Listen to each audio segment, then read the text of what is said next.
এখন আলোচনা পেশ করছেন ঢাকার ঐতিহ্যবাহী মিরপুর 10 ফকিরবাড়ি জামে মসজিদের সম্মানিত খতিব, মদিনাতুল উলুম মডেল ইনস্টিটিউট বালক কামিল মাদ্রাসার সুযোগ্য আরবি প্রভাষক এবং ইসলামী ভাষ্যকার, Bangladesh Betar, channel I, Bangla vision, Mohona TV, GTV, channel 24, Asian TV, Bijoy TV ও বাংলাদেশ টেলিভিশন ঢাকা, কেন্দ্রীয় সহপ্রচার সম্পাদক বাংলাদেশ যুব হিজবুল্লাহ, পরিচালক চরদুয়ানি করিমাবাদ দিনিয়া কমপ্লেক্স, পাথরঘাটা, বরগুনা এবং আন্তর্জাতিক খ্যাতি সম্পন্ন মুফাসসিরে কোরআন, দেশ বিদেশের আলোড়ন সৃষ্টিকারী বক্তা আলহাজ মাওলানা মুফতি কুদরতুল্লাহ মাজহারি সাহেব।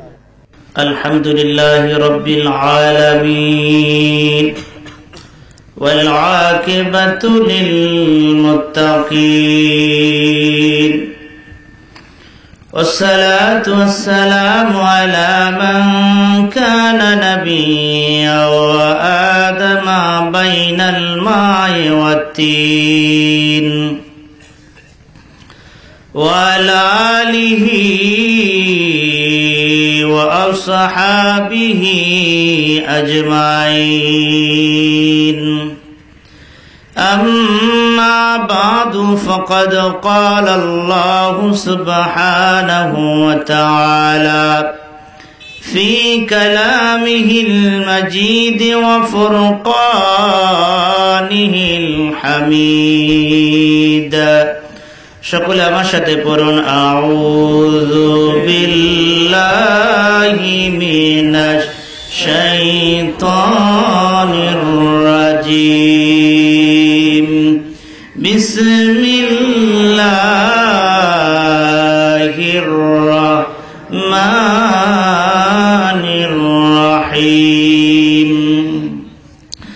আলহামদুলিল্লাহি রাব্বিল আলামিন আর রহমানির রহিম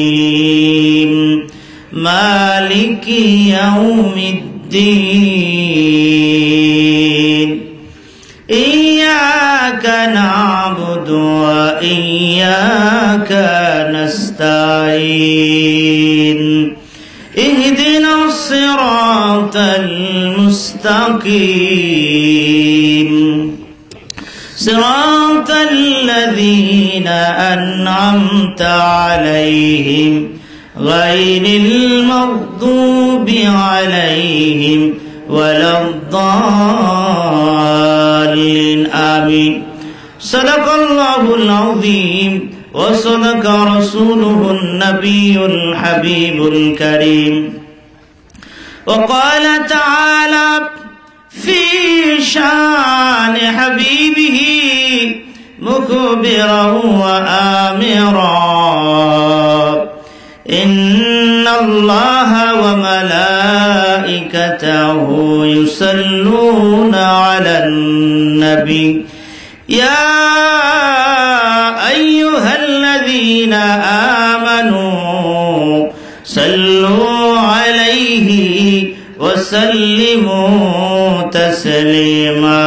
اللهم صل على سيدنا مولانا محمد وعلى آل سيدنا. দুরূদ শরীফ দিল খুলে মোহাব্বতে দুরূদ শরীফ পড়ুন। আল্লাহুম্মা সাল্লি আলা সাইয়্যিদিনা মাওলানা মুহাম্মদ ওয়া আলা আলি সাইয়্যিদিনা মাওলানা মুহাম্মদ. এই দুনিয়ার সবই থাকবে, আমরা একদিন থাকব না। এই দুনিয়ার সবই রবে, আমরা একদিন থাকব না। সবাই মোদের ভুলে যাবে, নবীজি আপনি ভুলবেন না। আল্লাহ আল্লাহুম্মা সাল্লি মাওলানা মুহাম্মদ ওয়া আলা আলি সাইয়্যিদিনা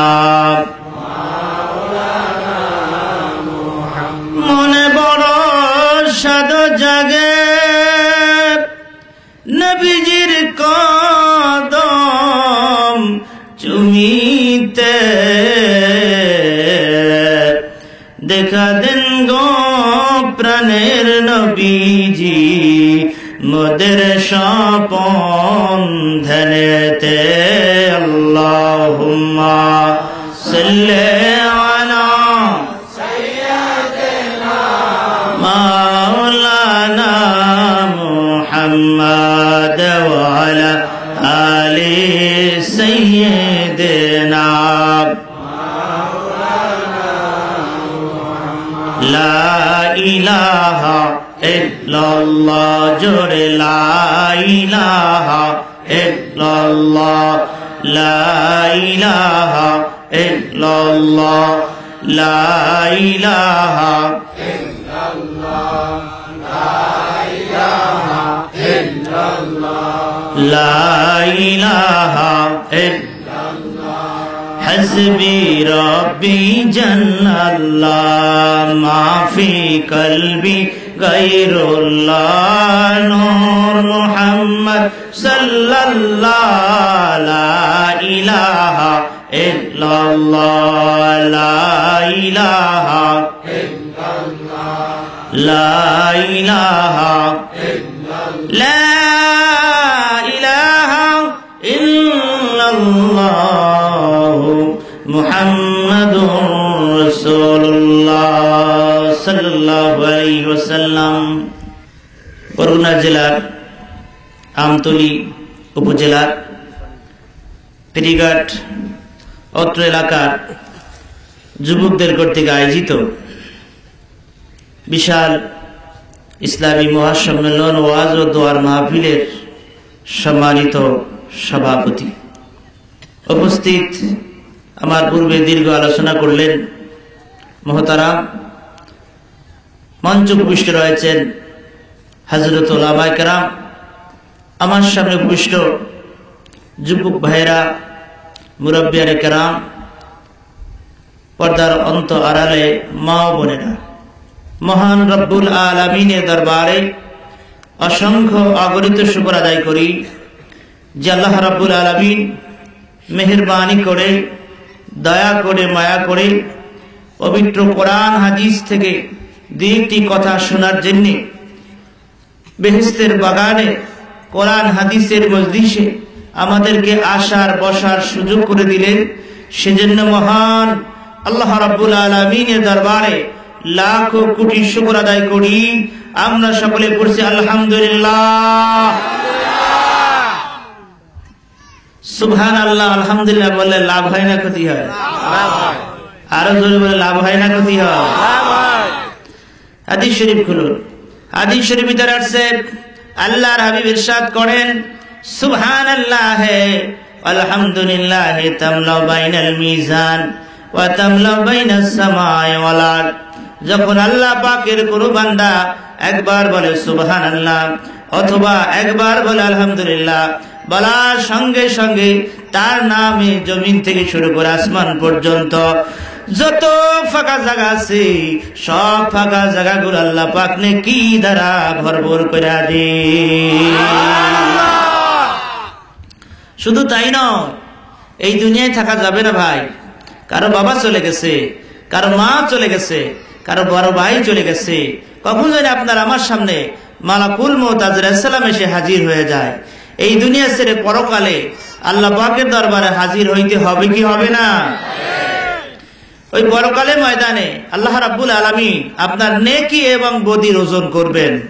এই নেকির পাল্লায় যখন সুবহানাল্লাহ আলহামদুলিল্লাহ নেকিগুলো দিয়ে দেওয়া হবে, সঙ্গে সঙ্গে আপনার আমার নেকির পাল্লাগুলো ভারী হয়ে যাবে।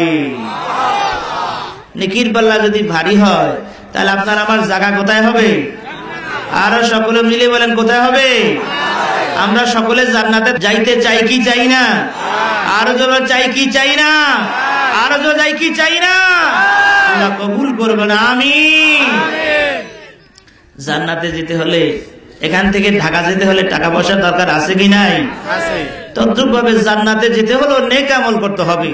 জান্নাতের পাতে হচ্ছে নেক আমল, নামাজ, রোজা, হজ, যাকাত, পর্দা, পুশিদা, হালাল, হারাম, আল্লাহ এবং তার রাসূলের তরিকা অনুযায়ী চলাটাই হলো নেক আমল। কথা ঠিক কিনা যারা বলে?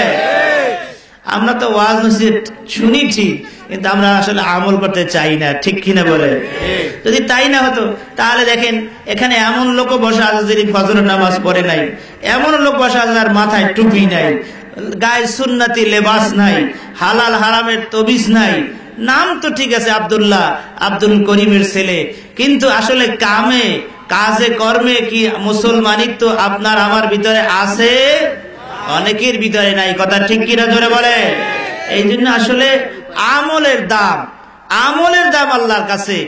এই ওয়াজ শোনা ঠিক, কিন্তু ওয়াজ শুনে তদ অনুযায়ী আমল করলে লাভ হবে, তখনই মাহফিল সার্থক হবে, আয়োজন সার্থক হবে, যুবকদের কষ্ট সার্থক হবে। যদি আপনার কোরআন হাদিসের কথাগুলো শোনেন দিল দিয়ে এবং তদ অনুযায়ী বাকি জিন্দেগিটা যদি আমরা ঠিক করি, পরিবর্তন করি, তাহলেই কিন্তু এই ওয়াজ মাহফিলের সার্থকতা। ঠিক কিনা জোরে বলে? আপনি পশ্চিমা দেশগুলো দেখেন, এই ইউরোপ, আমেরিকা, বিভিন্ন দেশ দেখেন, সে দেশে এরকম ওয়াজ মাহফিল হয় না। ঠিক কিনা বলে? আর ওয়াজ মাহফিল না হওয়ার কারণে সেখানে অবস্থাই হয়েছে যে পুরুষরা সুন্দর পোশাক পরে, হাত পা ডেকে, আর মেয়েরা কি করে? অর্ধেক পোশাক পরে। তারপরে ইসলাম ধর্ম তো নাই, তাদের ধর্ম তারা পালন করে না, রবিবার তাদের গির্জায় তারা যায় না, তারা অর্থাৎ আল্লাহকেই তারা বাদ দিয়েছে। আল্লাহর এবং তাদের পূর্বকে বাদ দিয়ে তারা তাদের নিজের মন মতো শয়তানের অনুসারে পশ্চিমা দেশগুলো, বিভিন্ন পৃথিবীর বিভিন্ন রাষ্ট্রগুলো, সব মানুষগুলো আল্লাহকে ছেড়ে দিয়ে শয়তানের পথে চলতেছে। কথা ঠিক কিনা জোরে বলে? এই বাংলাদেশে ওয়াজ নসিহত হয়, মানুষ কোরআন শুনে, স্বাধীনতার পর থেকে মানুষ কোরআন শুনে, হাদিস শুনে, মানুষের মাথায়, আমাদের মাথায় টুপি আছে, মুখে আমাদের দাড়ি আছে, আমরা 5 ওয়াক্ত নামাজ মসজিদে গিয়ে আদায় করি। শহরগুলোতে দেখা যায় জুমার দিন মসজিদে জায়গা পাওয়া যায় না। ঠিক কিনা বলে? এরকম ভারত, পাকিস্তান, এই দেশগুলোতে এরকম ওয়াজ মাহফিল হয়, আর মানুষ ওয়াজ নসিহত শুনে তদ অনুযায়ী আমল করার চেষ্টা করে, যার কারণে এই দেশের মানুষ শান্তিপ্রিয়। এই দেশের মানুষের রহমতের দরজা আল্লাহ রাব্বুল আলামিন জমিন থেকে, আসমান থেকে আল্লাহ খুলে দিয়ে এই দেশের মানুষগুলোকে শান্তি, মানসিকভাবে আল্লাহ পাক শান্তিতে, অর্থনৈতিকভাবে আল্লাহ পাক শান্তিতে। শুধু তাই নয়, আপনার আমার দেশ বাংলাদেশ, আমরা তো জানি না আল্লাহ পাক আমাদের পায়ের নিচে কি দিয়ে রাখছে। আহারে কত নিয়ামত! বিজ্ঞানীরা বলতেছে এই যে গ্যাস, এই গ্যাস এত পরিমাণ বাংলাদেশে আছে যে এরকম বাংলাদেশ আরো 50টা বাংলাদেশ 50 বছর চালাতে পারে। এইরকম গ্যাস আমাদের পায়ের নিচে আল্লাহ দিয়ে দিয়েছে। জোরে বলেন না সুবহানাল্লাহ। শুধু তাই নয়, সৌদি আরব দেখেন স্বর্ণে আল্লাহ পাক ভরপুর করে দিয়েছে। সুতরাং যারা মুসলমান, আমেরিকা আমাদের থেকে তেল চুরি করে নেওয়ার জন্য, আমাদের মুসলিম দেশ থেকে গ্যাস চুরি করে নেওয়ার জন্য বিভিন্নভাবে ষড়যন্ত্র করে, আমাদেরকে মাইরা ইরাক থেকে, কুয়েত থেকে, আফগান থেকে, বিভিন্ন দেশ থেকে তেল চুরি করার জন্য, আমাদেরকে মেরে মেরে তেল চুরি করার জন্য ষড়যন্ত্র করে। কথা ঠিক কিনা ধরে বলে? ওদের দেশে তেল নাই, ওদের দেশে গ্যাস নাই। ওরা জানে মুসলিম কান্ট্রিগুলি যদি তেল বন্ধ করে দেয়, মুসলিম কান্ট্রি যদি গ্যাস বন্ধ করে দেয়, তাদের প্লেন আর আকাশে উড়বে না। এই জন্য বন্ধুরা আমার, আমাদেরকে আমল করতে হবে। আমাদের অবস্থাই হয়েছে আমরা আমলে নাই। আমরা অনেক সময় বলি দাদা নাতি ওয়াজ শুনতে আসছে মাহফিলে ওয়াজ শুনতে শুনতে তো রাত গভীর হয়ে গেছে, এবার বাড়ির দিকে রওনা দিছে।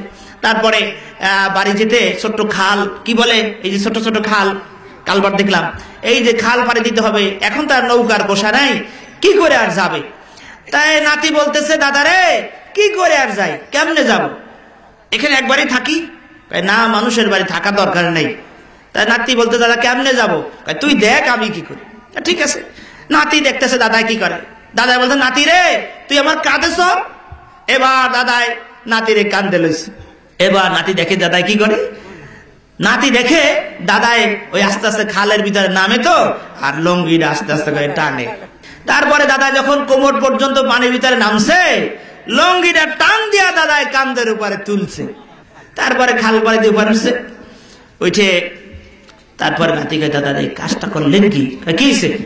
আপনাদের ল্যান্ড হয়ে গেলেন। এই চুপ কর, আমি তো দাদা মানুষের কাছে বললে দিব।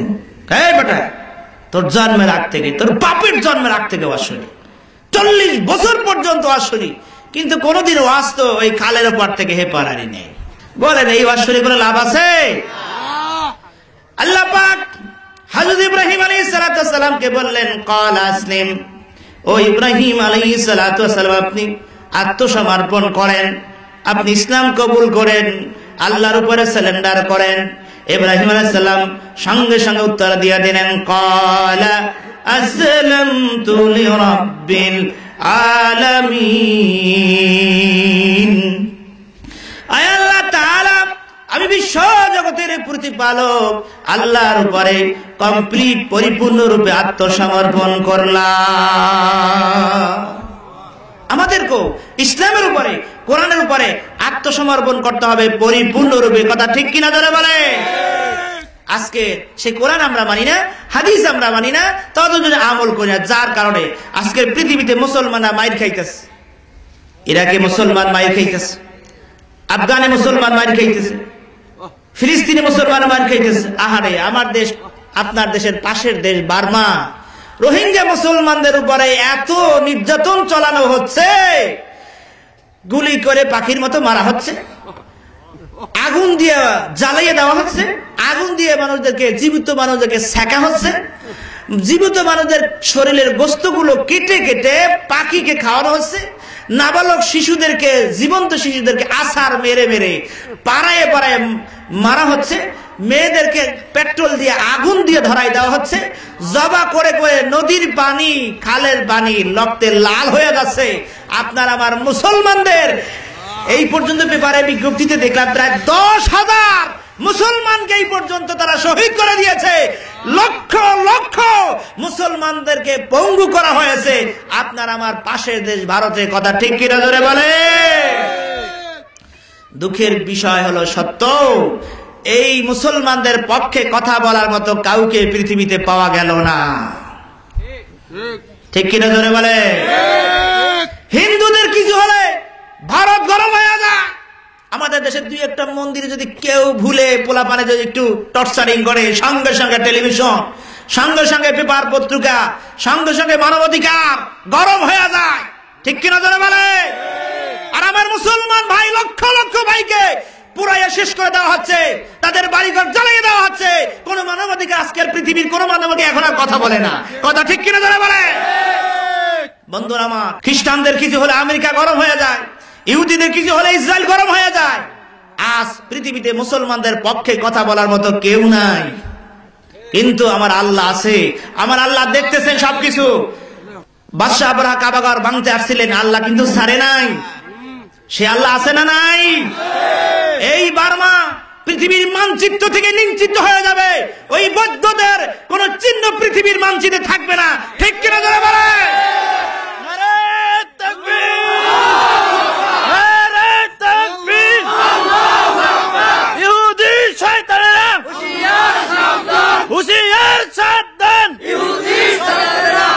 বন্ধুরা আমার, ভাইরা আমার, এই জন্য আমাদেরকে ঐক্যবদ্ধ হতে হবে। আজকের আমাদের অনেক দোষ আছে, যে আমাদের দোষ আমরা দেখি না।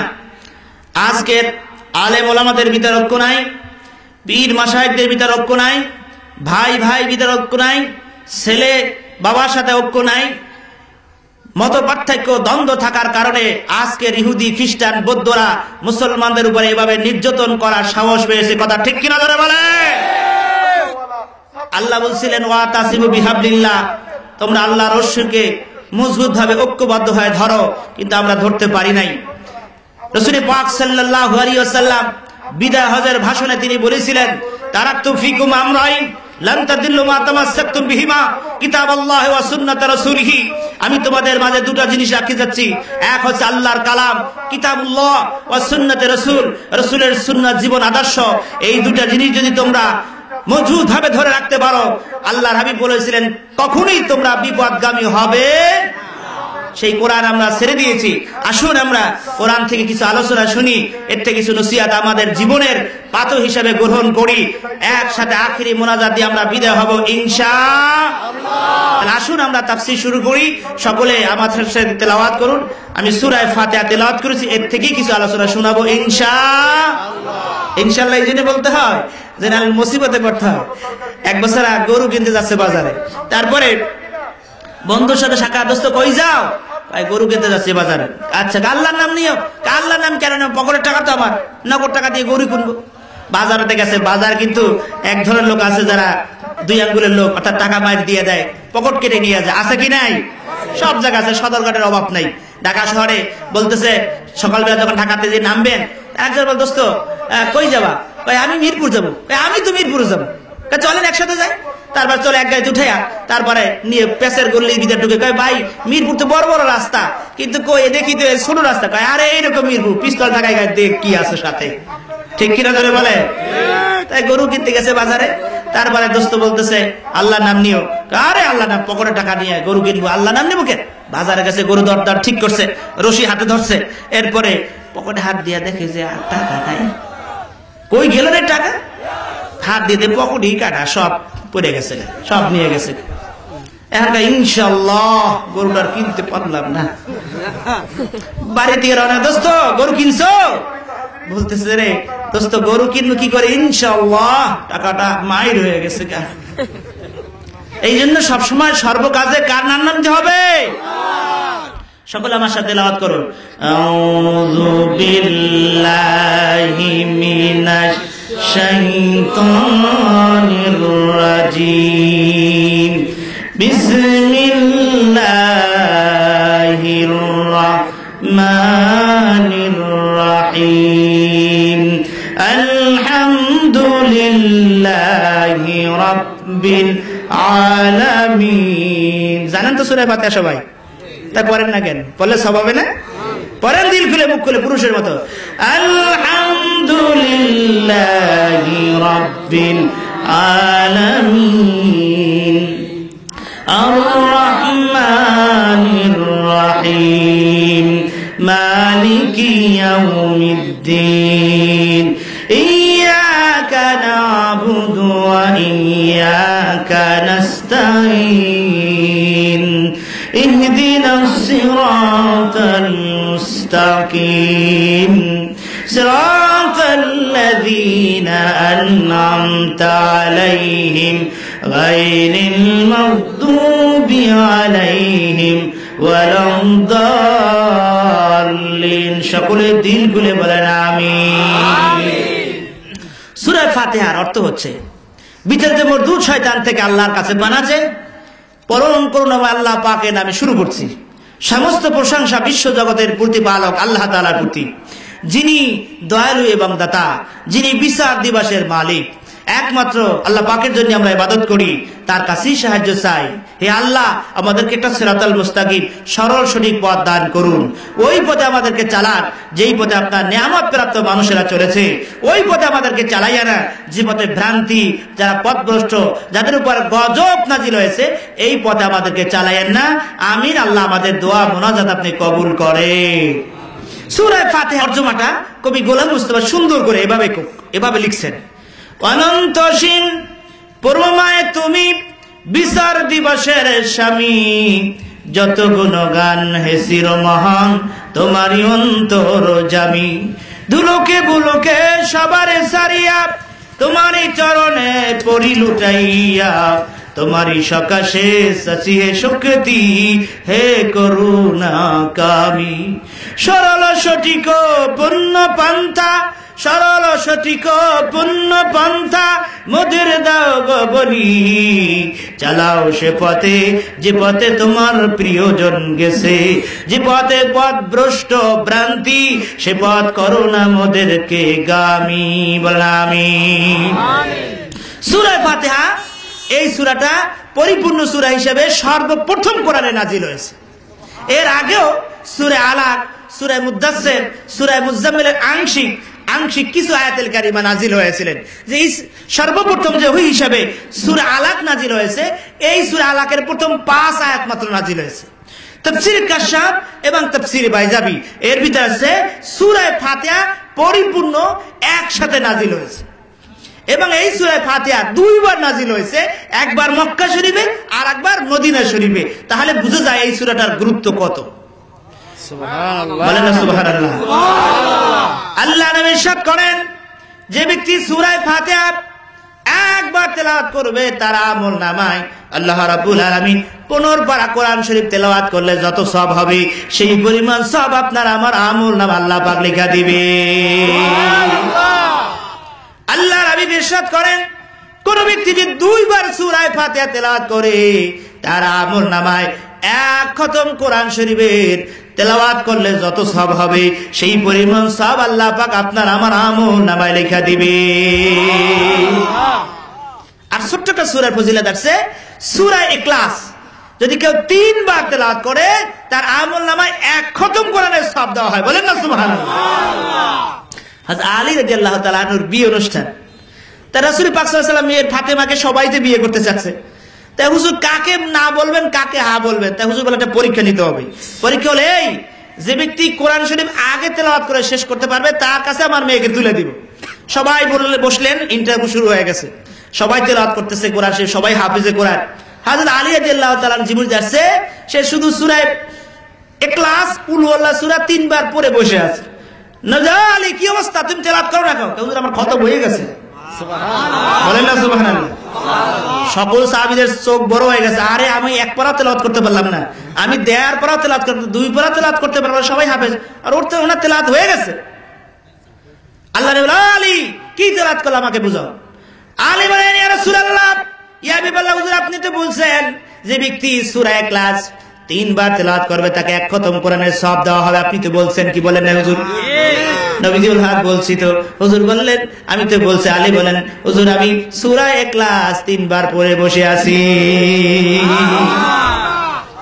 আখির নবীর উম্মতদেরকে আল্লাহ পাক একটু জিতাইতে চাচ্ছে।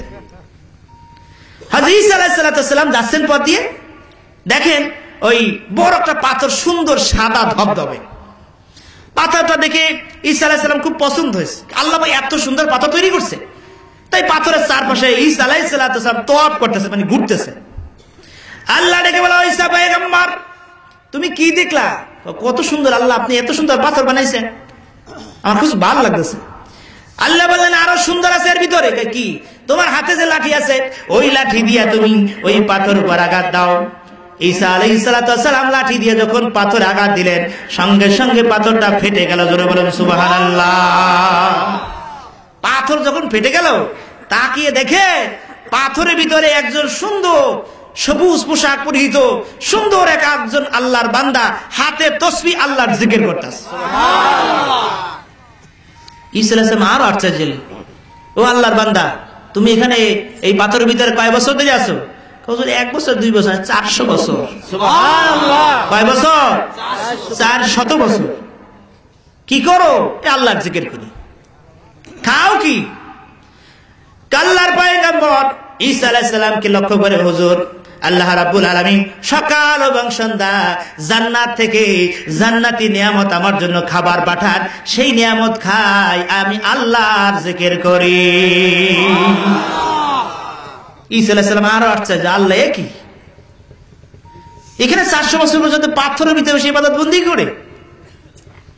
আল্লাহ বলেন, ও ঈসা পয়গম্বর, আরো আশ্চর্যের খবর শোনাই, শোনো।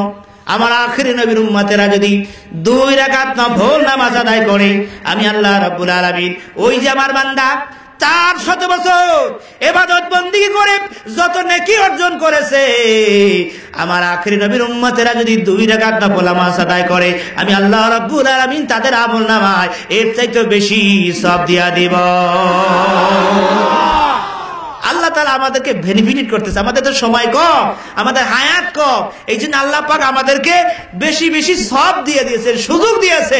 একবার সুবহানাল্লাহ বলো, আলহামদুলিল্লাহ বলো, আল্লাহ জিকির করো, দুরূদ শরীফ পড়ো, নামাজ পড়ো, রোজা রাখো, ইবাদত বন্দেগী করো।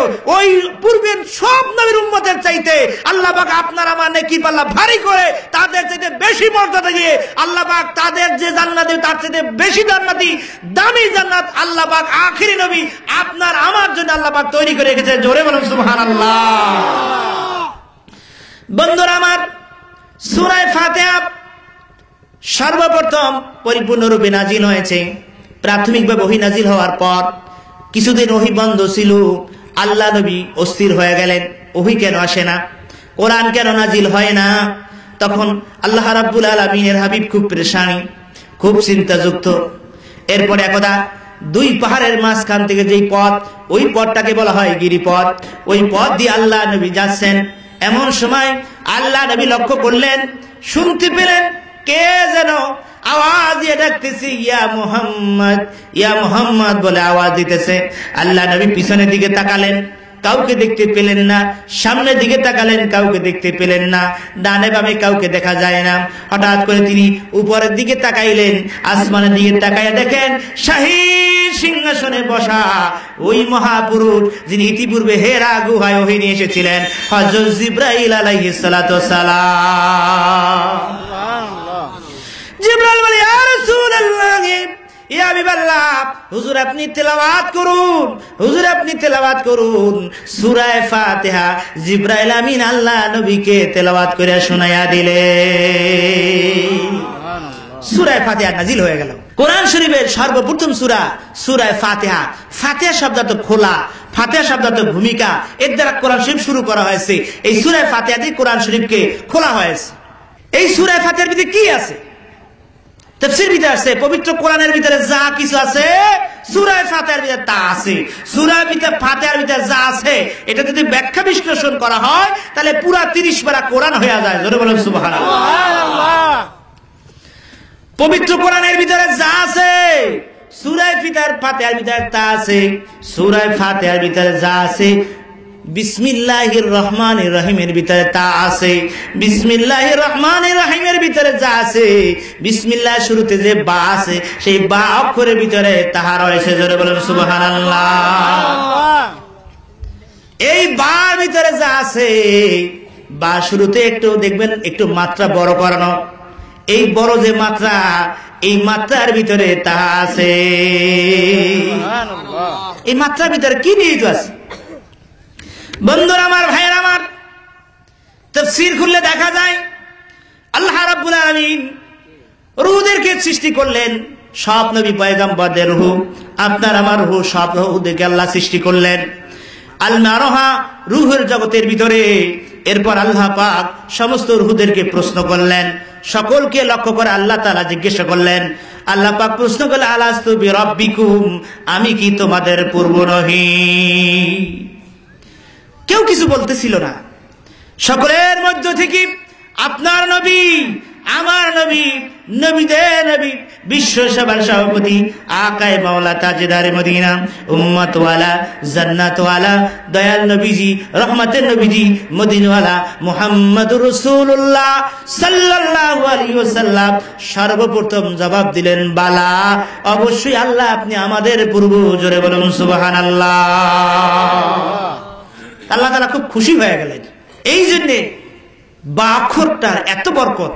পবিত্র কোরআনে শুরু হয়েছে বা দিয়ে, শেষ হয়েছে মিনাল জিন্নাতে ওয়ান নাস। নাস মানে সিন, শেষে অক্ষর। বা আর সিন মিলান কি হবে? বাস। বাস মানে বাস গাড়ি না, বাস তো যথেষ্ট কমপ্লিট কোট অ্যাপ্লাই।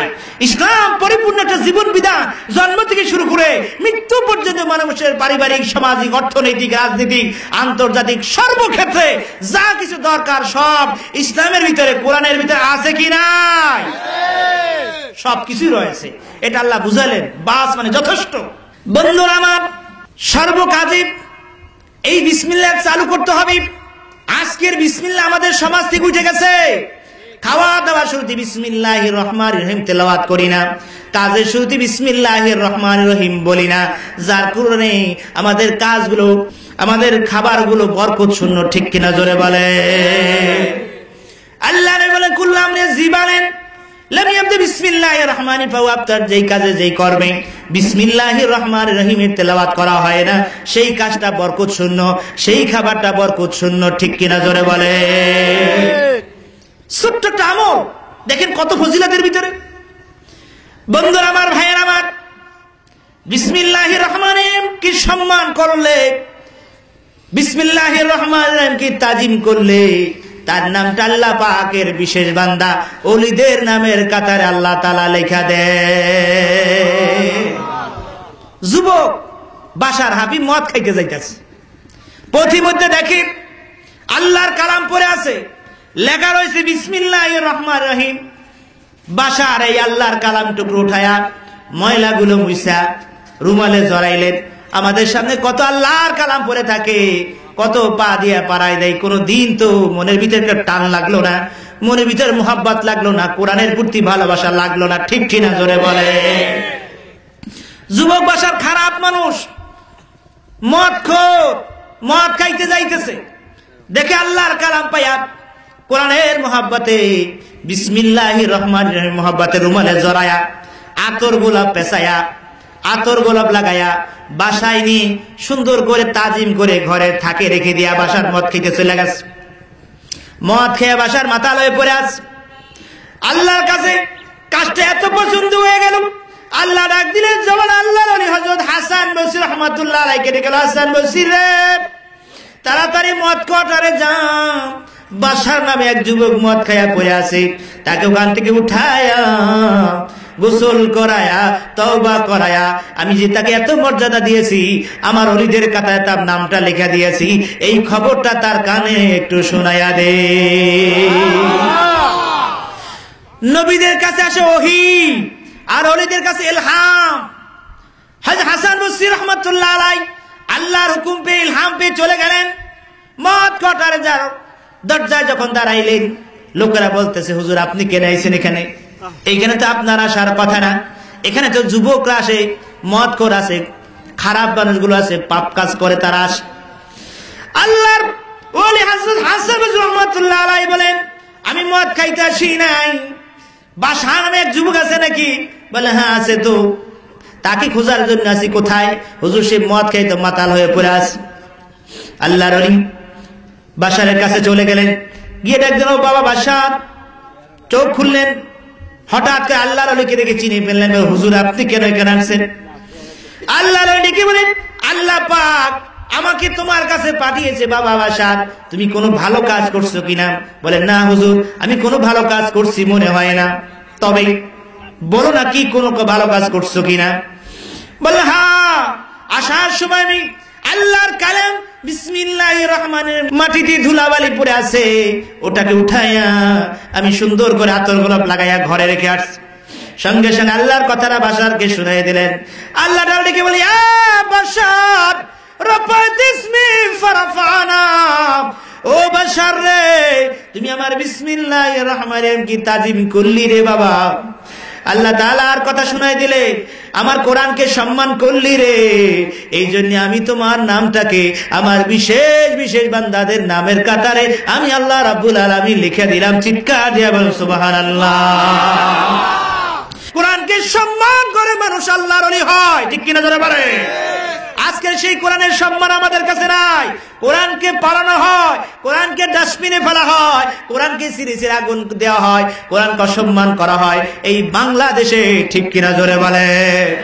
শুধু তাই নয়, আজ থেকে আজকের হলো 19 তারিখ 12 তারিখে আমার মাহফিল ছিল নাসিরনগরে, ব্রাহ্মণবাড়িয়া, ওখানে ফাউন্ডার দরবার শরীফ মাহফিল ছিল। ওই এলাকাতে এক যুবক, যে রামদেশ, সেই হিন্দু যুবক, এত বড় সাহস, যেই দেশে 98% মুসলমান, ঠিক কিনা যারা বলে, সেই দেশের মুসলমানদের সামনে মুসলমানদের কিবলা ওয়া মান ইউআযিম শাআইরাল্লাহ, মুসলমানদের কাবা শরীফের উপরে, দেবদেশ মুসলমানদের কাবার উপরে তাদের হিন্দুদের মূর্তি বসায়া ছবি ছাপায়া ইন্টারনেটে ছেড়ে দিয়েছে। কথা ঠিক কিনা জোরে বলে।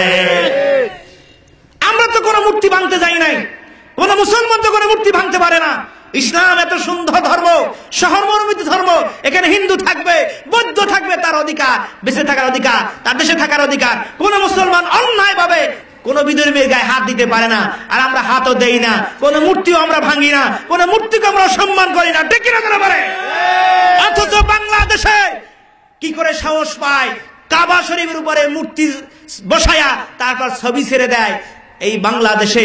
এই জন্য আমি সরকারের কাছে সবসময় দাবি করে আসছি, এই দেশে এমন একটা আইন হওয়া দরকার যারা ইসলামকে সম্মান করবে, যারা কোরআনকে সম্মান করবে, কাবা শরীফকে সম্মান করবে, নবীকে সম্মান করবে, তাদেরকে বাংলাদেশে সরকার আইনে ফাঁসি দেওয়া হোক। এইটা আমরা চাই কি চাই না?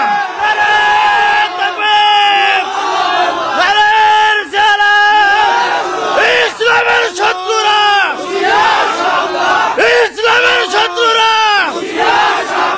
হুঁশিয়ার সাবধান, কোরআন হাদিসের শত্রুরা নারে তাকবীর। ভাইরা আমার, বন্ধুরা আমার, এখানে আমাদের অনেক ত্রুটি, আমাদের অনেক আমলের দুর্বলতা আছে, আমাদের ঈমানের দুর্বলতা আছে, আমাদের ঐক্যের দুর্বলতা আছে, যার কারণে নাস্তিকরা, যার কারণে বিধর্মীরা সুযোগ পাইতেছে। দেখেন এই পৃথিবীতে কত মুসলমান দেশ, প্রায় 58টা মুসলমান দেশ, প্রায় 60টার মতো মুসলমান কান্ট্রি। সেই মুসলমান সরকারের সাথে এক সরকারের সাথে একসাথে কোনো মহব্বত নাই, মিল নাই। কথা ঠিক কিনা জোরে বলে? বাংলাদেশে দেখেন আমরা আলেম ওলামা, আমাদের ভিতরে ঐক্য নাই, আমাদের ভিতরে মতপার্থক্য। বাংলাদেশে প্রায় 85টার মতো ইসলামিক দল। কয়টা দল? 85টা। আমরা দোয়া চাই আপনাদের কাছে, যে দোয়া করে আল্লাহ পাক বাংলাদেশের সব আলেম ওলামা, পীর মাশায়েখ, সকল মুসলমান ভাইদেরকে ভাই ভাই হয়ে মিলেমিশে থাকার তৌফিক দিক। বলেন আমিন। নালে বার্মায় যেভাবে গজব আসছে, বার্মায় যে মুসলমানদের যে অবস্থা, এরকম হবে আমাদেরও। সময় বেশি দেরি নয়। এটার কারণ আছে, এটা এমনি হয় না, এর পিছনে ইন্ধন রয়েছে। কিছুদিন আগে আমেরিকাতে নির্বাচন হলো, আপনারা জানেন, সেখানে ট্রাম্প পাশ করলো। পাশ করছে, ভালো কথা। ট্রাম্প পাশ করার পর কি বললো জানেন?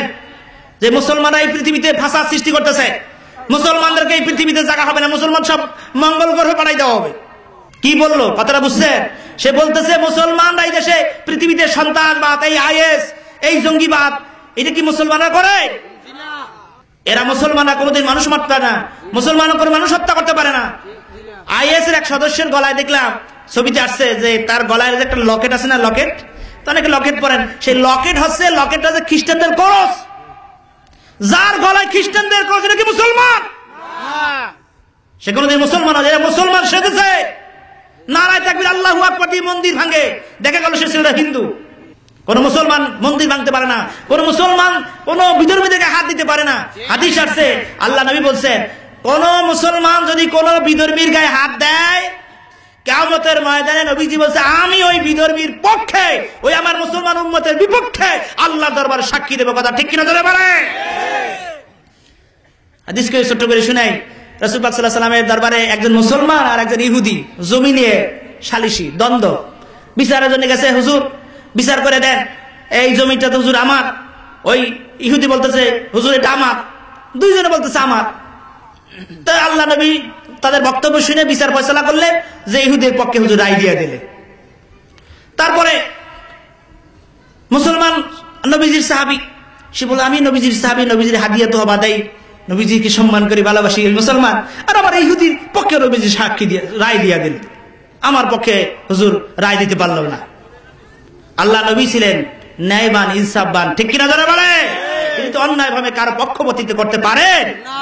ওমরের কাছে গেছে, যে বলতেছে আমিরুল মুমিনিন, আপনি শোনেন, আমি নবীজির উম্মত, আমি মুসলমান, হুজুরকে সম্মান করে হাদিয়া তওবা দেই, এই জমিনি বিচার বা ফয়সালা করতে গেছি, নবীজি হিসেবে ইহুদির পক্ষে সাক্ষী দিয়ে দিছে, রায় দিয়ে দিছে। নবীজি কি বিচার করছে? বলে হ্যাঁ। কি করছে? ইহুদির পক্ষে রায় দিয়ে দিছে।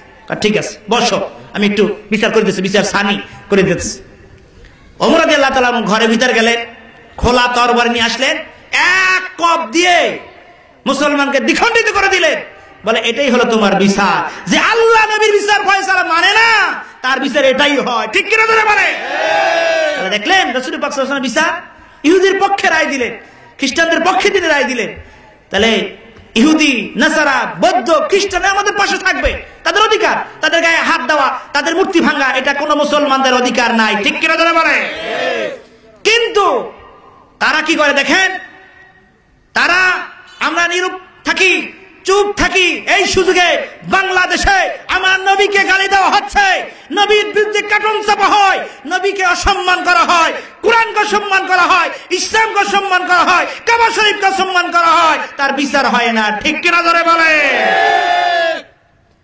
এর কারণ আছে যে আমরা চুপ হয়ে গেছি। ওই সাপ গেছে পীরের কাছে মুরিদ দিতে, তো তারপরে মুরিদ হয়েছে। পীর বলছে, সাপ তুই মানুষের কামড়াবি না। জি হুজুর। সাপ তো চলে যাচ্ছে, শীতের দিন রাস্তা দিয়ে চলে যাচ্ছে, একদম শীতে চুপ করেছে, মানুষজন যায়, কিছুই বলে না। এক বছরা ধান কাটছে, নেবে কি দিয়ে রশি খুঁজে পাই না, একটু রশি পাইছি, সাপ দিয়ে রশি দিয়ে আটা বাঁধছে, বাড়িতে নিয়ে ফালাইছে, রশি ফালাই দিছে, সাপ তো ঘাট তো ভেঙে গেছে, আর লড়তে চড়তে পারে না, রাস্তা পাশে চুপ করে পড়ে আছে। পিছনে যায়, মুরিদ কি অবস্থা? হুজুর আর বললেন না, কি হয়েছে? হুজুর এই ঘটনা, আমি তো আপনি বলছেন কাউরে কামড়াইতে, আমি কাউরে কামড়াই না, আমি চুপচাপ থাকি। এই এক বছর নিয়ে রশি বান্ধা, রশি বানাই আমার গাঁটি বান্ধা ঘাট ঘর ভেঙে গেছে, আমি তো এখন আর লড়তে চড়তে পারতেছি। এই বেটা, আহাম তোরে কামড়াইতে নিষেধ করছি, তোর তো ফুস করতে নিষেধ করিনি, ঠিক কিনা ধরে বলে? সময় এসেছে মুসলমানদেরকে জাগার, সময় এসেছে মুসলমানদের হুঙ্কার দেওয়া। তাই বলে বাস ভাঙ্গেন, গাড়ি ভাঙ্গেন, তাই বলে মানুষ ক্ষতি করবেন, বিধর্মী, এটা ইসলাম বলে না। কিন্তু এখন কথা বলার সুযোগ এসেছে, কথা না বললে বিধর্মীদের মার খেয়ে, ওরা তো বার্মার মুসলমানরা তো পাড়ি দিয়ে আমাদের দেশে আসছে, আর আমাদের যদি এরকম হয়, এটা ভারত ওপাশে বার্মা, আমাদের বঙ্গোপসাগরে সাঁতার দেওয়া ছাড়া কোনো উপায় থাকবে না, ঠিক কিনা ধরে বলে? বন্ধুরা আমার, আসুন আমরা কোরআন ধরি। কোরআনে আল্লাহ কি শেখাচ্ছে? বিসমিল্লাহির রহমানির রহিম। যদি আপনি আমল করেন কি সব হবে, কি ফায়দা হবে, হাদিস শরীফ শুনে নেন। আল্লাহ নবী মেরাজ শরীফে গেলেন, আল্লাহ পাকের দিদারে গেলেন, মেরাজ কমপ্লিট করলেন, আল্লাহ তাআলা তাকে জান্নাত দেখাইলেন, জাহান্নাম দেখাইলেন, সবকিছু তিনি পরিভ্রমণ করলেন। তারপরে আল্লাহ নবী শেষ পর্যায়ে আল্লাহ তাআলা বলেন, বন্ধু গো, একটা জিনিস দেখা বাকি আছে, সেটা হলো হাউজে কাউসার। আল্লাহ নবী হাউজে কাউসার দেখতে গেলেন। হাউজে কাউসার দেখতে গিয়ে দরজার সামনে যখন দাঁড়ালেন, দিয়ে দেখেন দরজায় বড় একটা তালা লাগানো। নবীজি বললেন, ও জিবরাইল, হাউজে কাউসার দেখতে আসলাম, বেশ ভালো কথা, কেমনে ঢুকবো? বড় একটা তালা লাগানো, তালার চাবি কোথায়? জিবরাইল বলে, ইয়া রাসূলুল্লাহ, হাবিবাল্লাহ, তালার চাবি তো হুজুর আপনার কাছে। হুজুর বলেন, জিবরাইল রে, আমি তো মক্কা শরীফ থেকে এসেছি, আমি তালার চাবি তো আনি নাই। জিবরাইল বলে, ইয়া রাসূলুল্লাহ, হাবিবাল্লাহ, আমি বিসমিল্লাহির রহমানির রহিম বলে তালে হাত দে, তালাটা খুলে যাবে। আল্লাহ নবী বলে, আমি বিসমিল্লাহির রহমানির রহিম বলে তালায় হাত দিলাম, সঙ্গে সঙ্গে হাউজে কাউসারের তালাটা খুলে গেল। আল্লাহ নবী হাউজে কাউসারের ভিতরে প্রবেশ করলেন।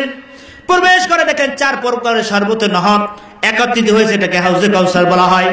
আল্লাহ নবী বলেন, কিয়ামতের দিন যখন মানুষের মাথায় এক বিন্দু উপরে সূর্য আসবে, সূর্যের তাপে জমিনটা ফেটে চৌচির হয়ে যাবে, ওই সময় মানুষের এত পানির পিপাসা লাগবে, জিবা বেবরায় না ফারমানে নাভি পর্যন্ত ঝুলে যাবে, চতুর্দিক থেকে আওয়াজ আসবে, পানি পানি।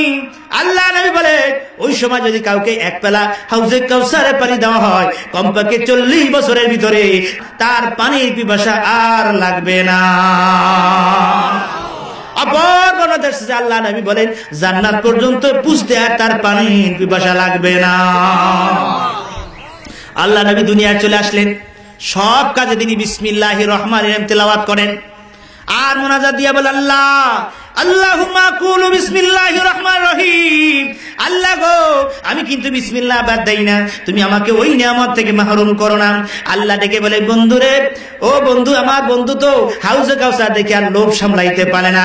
ও জিবরাইল, যাও যাও, তাড়াতাড়ি যাও, আমার বন্ধুর কাছে যা জানিয়ে দে, ওই কাউসারের মালিক আমি আমার বন্ধুকে বানিয়ে দিলাম। ইন্না আতাইনাকাল কাউসার, হে রাসূল, আমি আপনাকে হাউজে কাউসারের মালিক বানাইয়া দিলাম। সেই হাউজে কাউসারের এক পেলা শরবত আমরা চাই তো? সবাই চাই। কারা কারা চাই হাত দেখি তো? আল্লাহ কবুল করবেন, আমিন। আল্লাহ কবুল করবেন, আমিন। বন্ধুরা আমার, আল্লাহ নবী বলেন, মাম্মারা আলাইয়া ফাশারিবা, ওই হাসরের ময়দানে যে আমার কাছে যাইবে, তাকে আমি এক পেলা হাউজে কাউসারের পানি দিয়া দিব। এক শ্রেণী মানুষ আল্লাহ নবীর কাছে যাইবে, গিয়ে বলবি, ইয়া রাসূলুল্লাহ, পানি পিপাসা স্থির হয়ে গেলাম, পাগল পারে হয়ে গেলাম, এক পেলা হাউজে কাউসারের পানি দেন। আমার নবীজি যখন হাউজে কাউসারের পানি দিতে চাইবেন, সঙ্গে সঙ্গে তাদের মাঝে আর নবীজির মাঝে একটা পর্দা পড়ে যাবে। নবীজি বললেন, আল্লাহ গো, আল্লাহ এরা তো আমার উম্মত, কেন গো পর্দা পড়ে গেল গো? আল্লাহ ডেকে বলবে, বন্ধু হে, তোমার বিদায়ের পরে সুন্নাত মানে নাই, তোমার বিদায়ের পরে হাদিস মানে নাই, তোমার বিদায়ের পরে কোরআন মানে নাই, তোমার বিদায়ের পরে ইসলামী হুকুম হাকাম মানে নাই, শুধু নামে মাত্র উম্মত তোমার। সুতরাং তারা হাউজে কাউসার পাওয়ার অধিকার রাখে না। নবীজি বলবেন, সুকন সুকন সুকন, দূর হয়ে যা, দূর হয়ে যা, আমার কাছে হাউজে কাউসার পাবি না। সুতরাং হাউজে কাউসার যদি পেতে চান তাহলে নবীজির সুন্নাত মানতে হবে। আল্লাহ হাবিব ইরশাদ করেন, বুখারী শরীফে আছে, কুল্লু উম্মতি ইয়াদখুলুনাল জান্নাহ, আমার সব উম্মত জান্নাতে যাবে ইল্লা মান আবা, তবে যারা সুন্নাত মানবে না তারা নয়। আল্লাহ নবীর সুন্নাতকে যারা মানবে তারাই হাউজে কাউসার পাবে, তারাই জান্নাতে যাবে। জোরে বলুন সুবহানাল্লাহ। তাহলে নবীজির সুন্নাত আপনার আমার মানার দরকার আছে কি নাই?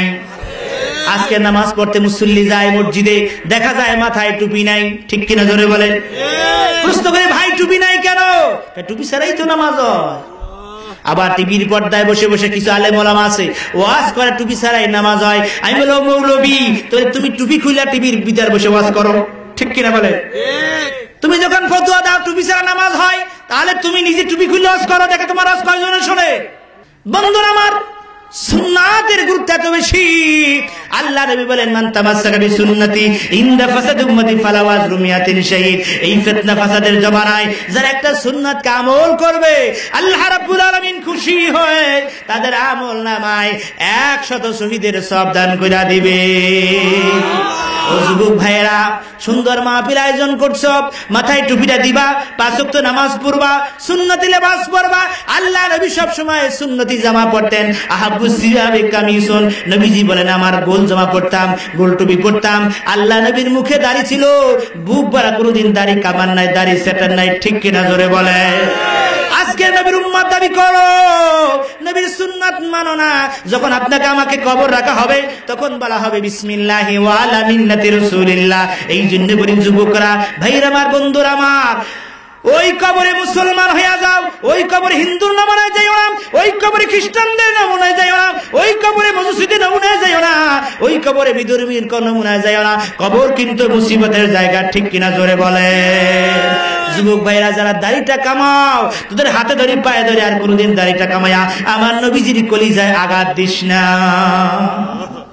যারা দাড়িটা কামান, হাত তুলে বলতে পারেন যে হুজুর আর কোনদিন দাড়িটা কামাবো না? আছে? নারায়ে তাকবীর, হাত তোলেন যুবকরা, খাস করে দোয়া। যুবকরা নিয়ত করো, আর কোনদিন দাড়িটা কামাবা না, আর দাড়িটা কামাবে না, নবীর মতো চেহারা সুরাত বানাইয়া জান্নাতে যাও। কারা কারা হাত তোলে? নারায়ে তাকবীর। আল্লাহ যুবকদেরকে কবুল করবেন, আমিন। বলতেছিলাম বিসমিল্লাহ, এত বরকত, কত বরকত। নূহ আলাইহিস সালাম জাহাজ তৈরি করতেছেন, 3-4 খান তক্তার অভাব হয়ে গেল, তক্তার নাই। জিবরাইলকে বললেন, জিবরাইলকে তক্তায় কোথা পাই? জিবরাইল বলে, হুজুর ওই সাগরের কিনারায় একটা বড় একটা গাছ আছে, ওই গাছটা কেটে এনে এই জাহাজের নিচে লাগাইয়া দেন, তক্তা বানাই দেন। কার কাছ থেকে আনবো? জিবরাইল বললেন, এই এলাকায় একজন শক্তিশালী যুবক আছে, যার নাম হলো উস। উসকে আপনি বলেন ওই তক্তাটা এনে দিবেন, গাছটা এনে দিবে। আল্লাহ নবী নূহ আলাইহিস সালাম উসকে গিয়ে বলে, উসে, আমার জাহাজ তৈরিতে তক্তার প্রয়োজন, ওই সাগরের কানে একটা গাছ আছে বড়, কেটে এনে দিতে পারো? মানে এনে দিতে পারি হুজুর, শর্ত আছে একটা, তাহলে এক বেলা আমাকে নাস্তা খাওয়াইতে হবে। তবে হুজুর জেনে রাখেন, আমার কিন্তু এক বেলা নাস্তায় 12,000 রুটি লাগে। কয় হাজার রুটি? 12,000 রুটি। একটা উটের অর্ধেক গোস্ত লাগে।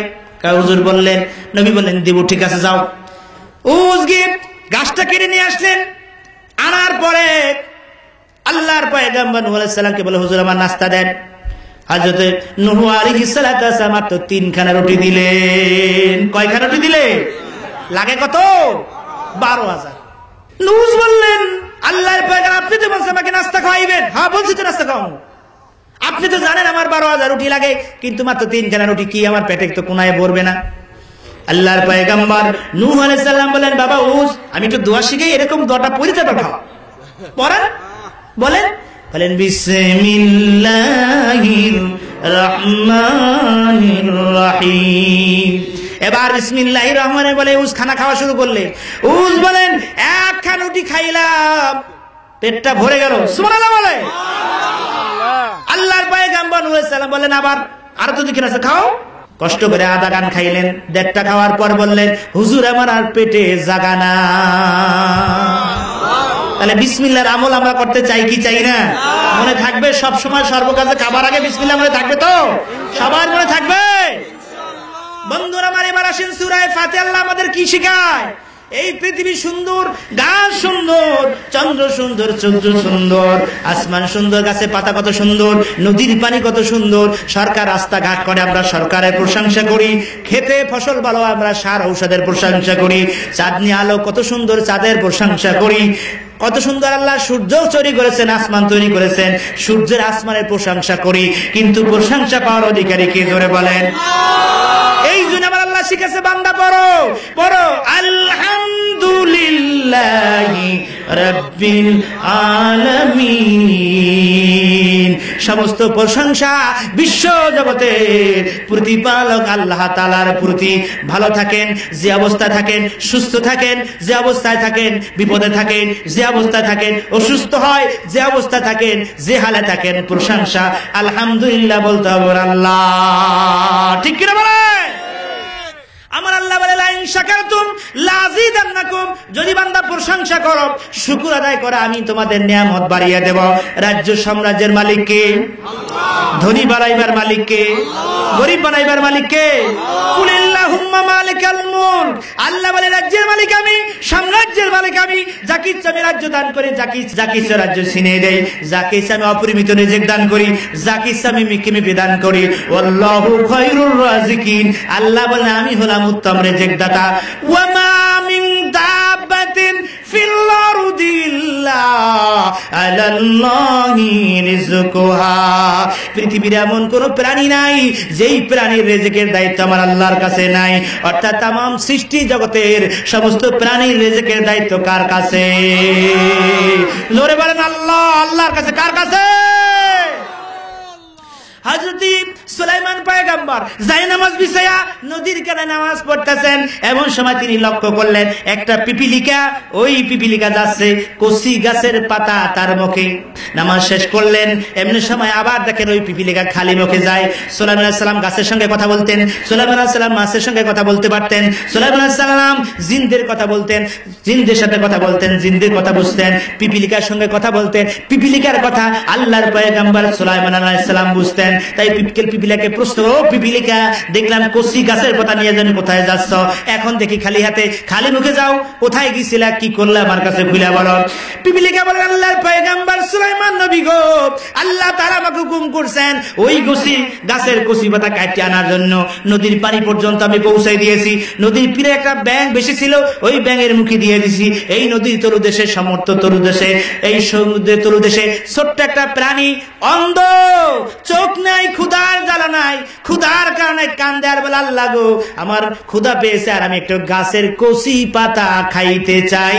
তাই আল্লাহ হুকুম করেছেন সপ্তম দরিয়ার তলদেশে ছোট্ট কীটের কাছে গাছের পাতা, কচি পাতা আমার আল্লাহ পৌঁছাইতে পারে কি পারে না? যদি আল্লাহ তাআলা সপ্তম সমুদ্রের তলদেশে গাছের কচি পাতা পৌঁছাইতে পারেন, তাহলে আল্লাহ তাআলা বলেন, ওয়ালাউ আন্না আহলাল কুরআ আমানু ওয়াত্তাকু লাফাতাহনা আলাইহিম মিনাল বারাকাতিস সামাই ওয়াল আরদ। আল্লাহ বলে এলাকাবাসী, দেশবাসী যদি আমার উপর ঈমান আনে, তাকওয়া নীতি অবলম্বন করে, আমার শুকর আদায় করে, তাহলে আমি আল্লাহ তাআলা আসমানের রহমতের দরজা, জমিনের রহমতের দরজা, নদীর রহমতের দরজা, সমস্ত রহমতের দরজা খুলে দিতে পারেন কে? আমার আল্লাহ পারে কি পারে না? তাহলে আল্লাহ তাআলা বলে, লাইন শাকারতুম লাযিদান্নাকুম, বান্দা প্রশংসা করো আমি রিজিক দিব, রিজিক বাড়াই দিব। ওয়ালাইন কাফারতুম, যদি কুফরি করো তাহলে আমি আল্লাহ তাআলা তোমার থেকে রিজিক ছিনাইয়া নিব। ঠিক কি না যারা বলে? এই জন্য প্রশংসা করতে হবে আমার আল্লাহ। প্রশংসা করলে লাভ কার? প্রশংসা করলে লাভ কার? আপনার আমার। আল্লাহর তামাম পৃথিবীর মানুষ যদি আল্লাহর কদমে সেজদা দেয়, আল্লাহর কোনো লাভ নাই, এতে আল্লাহ তো বাড়বে না? বাড়বে? এইরকম আসমান, এরকম জমিন কোটি কোটি আছে। আমার নবী মেরাজে গেলেন, চতুর্থ আসমানে গেলেন, চতুর্থ আসমানে যাওয়ার পর দেখলেন এক একটা বড় বড় উট যাচ্ছে, এক একটা উটের পিঠের উপরে বড় বড় বাক্স, একটা বাক্সের ভিতরে তাকায় দিলেন হাজার হাজার ডিম। সুবহানাল্লাহ বলেন। জিবরাইল এই বাক্সের ভিতরে ডিম কিসের, আর ডিমের ভিতরে কি? জিবরাইল হুজুর আপনি ভাঙেন, ভাঙ্গে দেখে এক একটা ডিমের ভিতরে এক একটা পৃথিবী। নবীজি একটু বেজার হয়ে গেলেন, এরকম পৃথিবীতে হাজার হাজার, এক একটা বাক্সের ভিতরে হাজার হাজার উঠ যাচ্ছে সকাল সন্ধ্যা। আল্লাহ বলেন, বন্ধুরে তুমি শুধু দুনিয়ার নবী নও, তুমি তো আসমানের নবী না। ওই ডিম ভাঙছো, ডিমের দিকে কান লাগাই দেখো কি বলে। ডিমের ভিতরে কান লাগাই আল্লাহ নবী শোনেন, ওই ডিমের ভিতরে আওয়াজ আসতেছে, নবীজির উপরে দুরূদ পড়তেছে, কলেমা লা ইলাহা ইল্লাল্লাহু মুহাম্মাদুর রাসূলুল্লাহ। আসমানে জমিনে সর্ব জায়গায় আমার আল্লাহর নামের সাথে কার নাম? আমার নবীর নাম। ঠিক কিনা ধরে বলে? এই দেশের একজন বড় বক্তা ওয়াজ করে, যে কি ওয়াজ করে শোনেন, বলে লা ইলাহা ইল্লাল্লাহু মুহাম্মাদুর রাসূলুল্লাহ। এইটা যদি আপনি পড়েন, এইটা যদি আপনি মানেন, তাহলে মুশরিক হইয়া যাবেন। নাউজুবিল্লাহ। আর আসতে বললেন যে ছোটবেলায় কলেমা আমরা লা ইলাহা ইল্লাল্লাহ পড়ছিলাম না, মক্তবে হুজুর এটা শিখাইছি না, এইটাই তো আমাদের কলেমা। তো এইটা বলে নাকি মুশরিক হয়ে যাবে। ইউটিউবে ভিতরে আপনি শুনে রাখেন, বড় বক্তা, আপনারা সবাই চিনেন তারে। বন্ধুরা আমার, এখন আমার জবাব হইল, ছোটবেলা থেকে শুনলাম, কলেমা শিখলাম, ওই যে বক্তা ওয়াজ করলো তার বাবা কিন্তু এই কলেমা পড়ে মুসলমান হয়েছিল, তাহলে তার বাবা কি হয়ে গেল? ঠিক কিনা ধরে বলে? এখন বন্ধুরা আমার, আমরা যে কলেমা পড়ি, দেখেন কলেমাটা ঠিক আছে কিনা একটু প্রুফ করে নেন। পবিত্র কোরআন শরীফ শুনেন, কোরআন শরীফের ভিতরে সূরা ফাতিহা 26 নম্বর আয়াত আল্লাহ তাআলা বলেন, কালিমাতুত তাকওয়া ওয়া কানু হাক্কা। এই কালিমাতুত তাকওয়ার ব্যাখ্যা তাফসীর রুহুল বয়ান, তাফসীরে সাবি, তাফসীরে কাশফ, অসংখ্য অগণিত তাফসীরে ভিতরে আছে, তাফসীরে জালালাইনের ভিতরে আছে। এই কালিমাতুত তাকওয়া দ্বারা বোঝানো হয়েছে লা ইলাহা ইল্লাল্লাহু মুহাম্মাদুর রাসূলুল্লাহ। তার তাফসীরের ভিতরে, কোরআনের ভিতরে এই কলেমার কথা ইঙ্গিত আছে কি না? বন্ধুরা আমার, এবার হাদিস শরীফ খুলেন, সিয়াসাতের অন্যতম কিতাব মুসলিম শরীফের ভিতরে একটা বাব আছে, বাবুল লা ইলাহা ইল্লাল্লাহু মুহাম্মাদুর রাসূলুল্লাহ। কলে বাব দ্বারা অধ্যায় দ্বারা হবে না, হাদিস আছে কিনা? বুখারী শরীফ খুলে আল্লাহ নবী ইরশাদ করেন, হযরত ওমর রাদিয়াল্লাহু আনহু বয়ান করেন, তিনি বলেন, লাম্মা ইকতারাবাকাত ক্বালা ইয়া রাব্বি আসআলুকা বিহাক্কি মুহাম্মদ ওয়ালা মাখলুকুহু ক্বালা ফারাফাইতু আলা কাওয়াইমিল আরশি মাকতুবান লা ইলাহা ইল্লাল্লাহু মুহাম্মাদুর রাসূলুল্লাহ। আদম আলাইহিস সালাম বলেন, যখন আমার কথা হয়ে গেল, তখন আমি আল্লাহর কাছে বললাম, আল্লাহ গো মুহাম্মদুর রাসূলুল্লাহ সাল্লাল্লাহু আলাইহি ওয়াসাল্লাম আমাকে maaf করে দেন। আল্লাহ বলেন, আলা মাখলুকু, ও আদম, এখন তো মুহাম্মদুর রাসূলুল্লাহকে আমি সৃষ্টি করি নাই, পয়দা করি নাই, কোথায় আপনি পাইলেন তাকে? তখন আদম আলাইহিস সালাম বলেন, ফারাফাইতু আলা কাওয়াইমিল আরশি মাকতুবান লা ইলাহা ইল্লাল্লাহু মুহাম্মাদুর রাসূলুল্লাহ। আদম আলাইহিস সালাম, আল্লাহ গো, যখন আমি আরশে আজিমে ছিলাম, ওই আরশের খুঁটির সঙ্গে, আরশের তাবুর সঙ্গে হুরগুল মন্দের কপালে একটা লাইন দেখে রেখেছি, আপনার নামের সাথে আরেকটা নাম, লা ইলাহা ইল্লাল্লাহু মুহাম্মাদুর রাসূলুল্লাহ। আল্লাহ আপনার নামের সঙ্গে যেই নামটা জায়গা পেয়েছে, ওই নামটা অবশ্যই দামি দামি। আল্লাহ ওই নামের খাতিরে আমাকে maaf করে দাও। আল্লাহ বলে, অবশ্যই দাবি, তোমাকে ক্ষমা করে দিলাম। জোরে বলেন সুবহানাল্লাহ। তাহলে হাদিসের ভিতরে আমরা যে কলেমা পড়ি আছে না নাই? বন্ধুরা আমার, এবার একটু চিন্তা করেন, সৌদি আরব মাসালা খেতে, সৌদি আরব কিন্তু কট্টর মাসালা ভিতরে তারা খুব মজবুতি। তাদের পতাকা, তাদের জাতীয় পতাকার যে তরবারি উপরে লেখা আছে লা ইলাহা ইল্লাল্লাহু মুহাম্মাদুর রাসূলুল্লাহ। এইটা যদি কলেমা না হইতো, সৌদি আরবের পতাকা এটা জায়গা পেত না। ঠিক কিনা জোরে বলে? এরা বলে যে এই মসজিদের সামনে এরকম লেখা আছে লা ইলাহা ইল্লাল্লাহু মুহাম্মাদুর, এটা লেখা জায়েজ নাই, ওইটা ভেঙে নামাইয়ালান। কিন্তু দেখেন সৌদি আরবের মসজিদগুলো তো আছে। পৃথিবীতে আল্লাহ নবী মক্কা থেকে হিজরত করে মদিনা এসে কুবা নগরীতে একটা মসজিদ বানাইলেন। আমি নিজেই মসজিদে গিয়ে নামাজ পড়েছি, মসজিদে কুবা। ওই মসজিদের উপরে সুন্দর করে লেখা আছে লা ইলাহা ইল্লাল্লাহু মুহাম্মাদুর রাসূলুল্লাহ। শুরুতে আল্লাহ, ডানে আল্লাহ, বামে মুহাম্মদ। সৌদি আরবের মসজিদগুলোতে আছে, মসজিদ নববীতে আছে, হারাম শরীফের ভিতরে আছে। শুধু তাই নয়, আল্লাহর ঘর কাবা ঘর, ওই কাবা ঘর একটা গিলাপ আছে, কালো গিলাপ। ঠিক কিনা ধরে পারে? ওই কালো গিলাপের কোণে কোণে বারে বারে একাধিকবার হাজার হাজার বার লক্ষ লক্ষ বার লেখা আছে ক্রস করে এরকম লা ইলাহা ইল্লাল্লাহু মুহাম্মাদুর রাসূলুল্লাহ। তাহলে আমাদের কলেমা মুহাম্মাদুর রাসূলুল্লাহ লা ইলাহা ইল্লাল্লাহু মুহাম্মাদুর রাসূলুল্লাহ ঠিক আছে কি নাই? ঠিক আছে কি নাই? হাজার বার আমাদের কলেমা ঠিক আছে, যে বলছে ঠিক নাই তার কলেমাই ঠিক নাই। ঠিক কিনা যারা বলে? আজকের আমাদের আলেমদের ভিতরে দ্বন্দ্ব। আমরা যেভাবে সাধারণ মানুষ ছোটবেলা থেকে কলেমা পড়েছি, আমাদের কলেমা ভুল বলে আমাদেরকে বিভ্রান্ত করে, এমনি ভাবে আমাদের সমাজের ভিতরে দ্বন্দ্ব আর দ্বন্দ্ব শুরু হয়ে গেছে। নামাজ পড়তে যাবেন, সুন্দরভাবে নামাজ পড়তে পারবেন না, নামাজের ভিতরে দ্বন্দ্ব। বলবেন হুজুর কিরকম দ্বন্দ্ব? এক শ্রেণী ভাইয়ে দেখেন মসজিদে ঢুকে দেখেন তারা জোরে জোরে আমিন কয়, বারে বারে হাত তোলে। ঠিক কিনা? আছে কি নাই? আবার এক শ্রেণী আলেম ওলামা বের হয়েছে, নামাজের পর তো মোনাজাত দরকার নাই, মোনাজাত তো নামাজের অংশ নাই। এরকম আমাদেরকে বিভ্রান্ত করার সৃষ্টি করা হচ্ছে। ঠিক কিনা জোরে বলে? বন্ধুরা আমার শুধু তাই নাই, বলে কি চলে সব জায়েজ নাই। মা বাবা মৃত্যুবরণ করলে তার জন্য দোয়া করা দরকার নাই, মানুষদেরকে খাবার দরকার নাই, জানাজার পরে দোয়া নাই, এইরকম বলে বলে আমাদেরকে বিভ্রান্ত করা আমাদের সমাজ থেকে। এই যে জিয়াবত খাওয়ানো তা বলে জায়েজ নাই, অর্থাৎ সবকিছু জায়েজ নাই। তারাফি নামাজ কয় 20 টাকাত পড়া দরকার নাই, 8 টাকাত পড়াও। এরকম করে বেতের নামাজ পড়া দরকার নাই, 1 রাকাত পড়লেই হবে, 3 রাকাত পড়া দরকার নাই। এরকম বিভ্রান্ত করে আমাদের জাতিকে খান খান করা হচ্ছে। ঠিক কিনা জোরে বলে? এই রবিউল আউয়াল সাহেব বলে মিলাদুন নবী জায়েজ নাই। আরে মিলাদ জাব সিরাত তার আমার নবী এই মাসে আসছে, সুতরাং এই মাসে তো মিলাদুন নবী পালন করা দরকার, মিলাদ শরীফ পড়া দরকার। নবীর সম্মানে, নবীর তাজবীহ, নবীর প্রশংসা, এখানে অসুবিধা কি? নবীর প্রশংসা আমার আল্লাহ করেছে। ঠিক কিনা জোরে বলে? এই জন্য আমাদের এগুলো পরিষ্কার করে জানা দরকার। আছে কি নাই? আপনার শুনতে চান কি চান না? বন্ধুরা আমার গভীর মনোযোগ। মসজিদে গেলাম, মসজিদে ঢুকলাম, আজান হওয়ার সঙ্গে সঙ্গে আপনারা মসজিদে চলে যাবেন। মসজিদে গিয়ে আউয়াল ওয়াক্তে প্রথম কাতারে তাকবীরের সাথে নামাজ পড়তে হবে, এটাই ইসলামের রুল। ঠিক কিনা জোরে বলে? আজান হওয়ার সঙ্গে সঙ্গে মসজিদে যেতে হবে। আমার আল্লাহ পাক নির্দেশ দিয়েছেন, ইয়া আইয়ুহাল্লাযীনা আমানু ইযা নুদিয়া লিস-সালাতি মিন ইয়াউমিল জুমআতি ফাসাউ ইলা যিকরিল্লাহ ফাসাউ ইলা জুমাতিল্লাহ। আল্লাহ তাআলা বলেন, যখন তোমরা আজান শুনতে পাও সব কাজ বন্ধ করে দিয়া আল্লাহর ঘর মসজিদে হাজির হইয়া যাও। মসজিদে চলে যাবেন, মসজিদে গিয়ে প্রথম কাতারে নামাজ আদায় করবেন। প্রথম কাতারে নামাজ আদায় করে এত সওয়াব, এত নেকি। নবীজি বলেন, আমার উম্মতেরা যদি জানতো প্রথম কাতারে এত সওয়াব, তাহলে কোনদিন তারা প্রথম কাতার ছাড়তো না। এবার মসজিদে গিয়ে বসবেন, মসজিদে গিয়ে বসে যাবেন। একামত শুরু হয়ে গেছে, একামতের আগে দাঁড়াবেন না পরে দাঁড়াবেন, বিষয়টি নিয়ে কনফিউশন।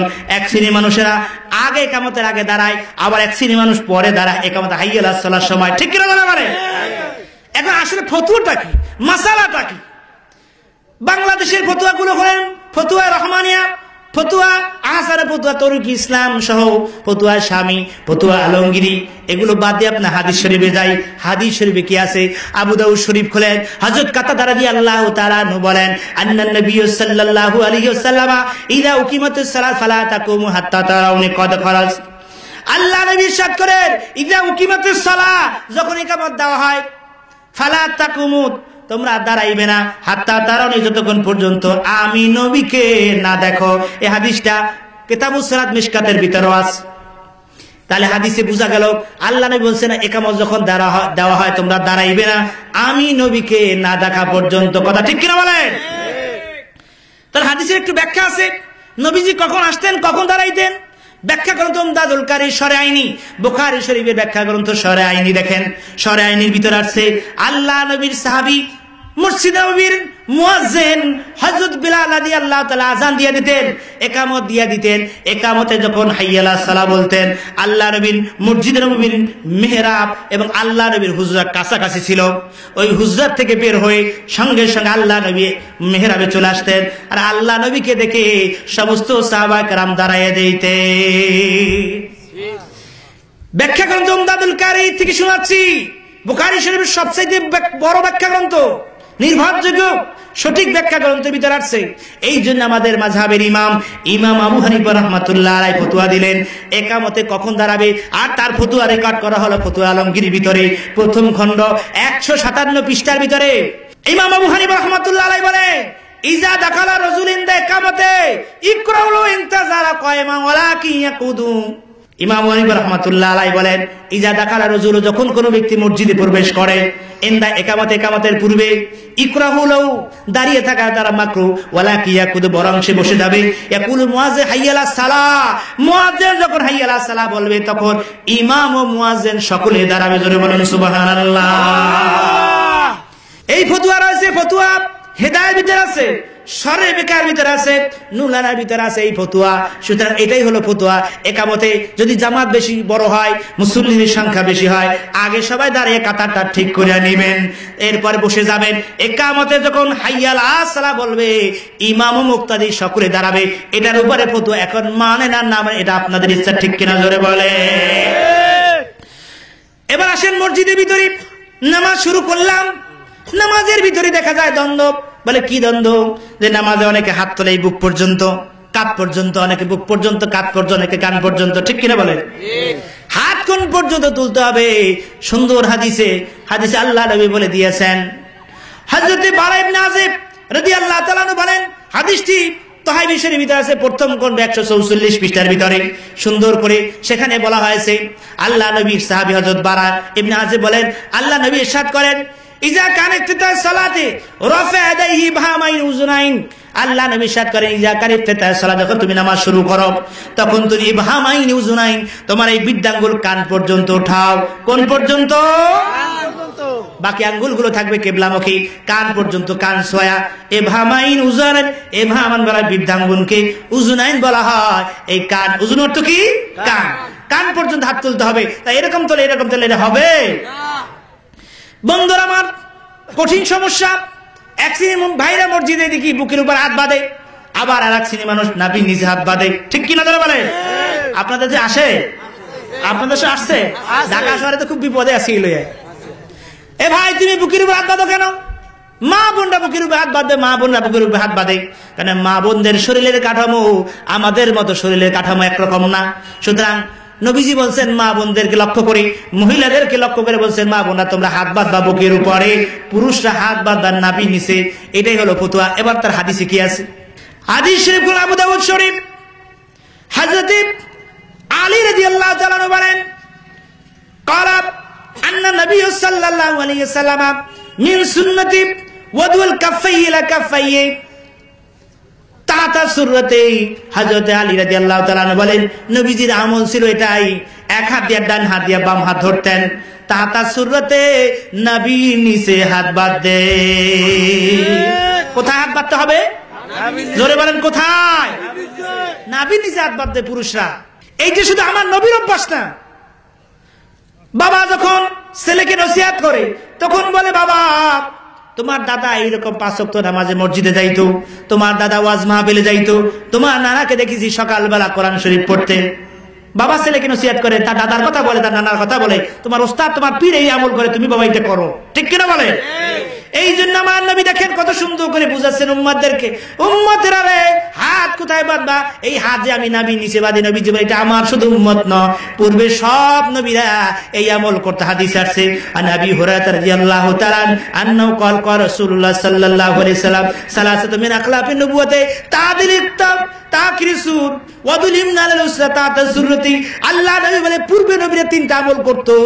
এক হইল তারা দেরিতে সেহরি খাইতেন, তাড়াতাড়ি ইফতার করতেন, এবং ওয়াদুলুমনা আল উসরা, ডান হাত দিয়ে নামাজের সময় বাম হাত ধরতেন। তাহাতা সুরতে, তাহাতা মানে নিচে, সুররা মানে নাভি, নাভির নিচে পূর্বে সব নবীরা হাত বাঁধতেন। জোরে বলেন সুবহানাল্লাহ। এই ফতোয়া হাদিসগুলো বিশ্লেষণ করে আমাদের মাযহাবের ইমাম আবু হানিফা রাহমাতুল্লাহ আলাইহি বলে গেলেন, পৃথিবীর মানুষ শুনে না, পুরুষরা হাত বাঁধবে নাভির নিচে, আর মা বোনরা হাত বাঁধবে নাভির উপরে, কারণ মা বোনদের শরীরের কাঠামো পুরুষদের মতো নয়। এখন তো মাযহাবকে গালি দেওয়া আছে, বলে মাযহাব কি মাযহাব? মাযহাব বলা দরকার নাই, মাযহাবের কথা কোরআনে আছে, কোন হাদিসে কি মাযহাবের কথা আছে? নবীজি তো বলছে, তালাক্তু ফিকুম আমরাইন লান তাদিল্লু মা তামাসসাকতুম বিহিমা, কিতাবাল্লাহি ওয়া সুন্নাতে রাসূল, কোরআন সুন্নাহ রেখে গেলাম, তোমরা এটা ধরে আমল করো। সুতরাং মাযহাবের কথা তো কোরআনে নাই, মাযহাবে তো হাদিসে নাই। কথা তো ঠিক, কিন্তু মতলব খারাপ, ঠিক কিনা বলে? বাংলাদেশের মানুষ শশিনা বলেন, সরমনাই বলেন, হক সিলসিলা পীর আউলিয়াগণ সবাই মাযহাব মানে কি মানে না?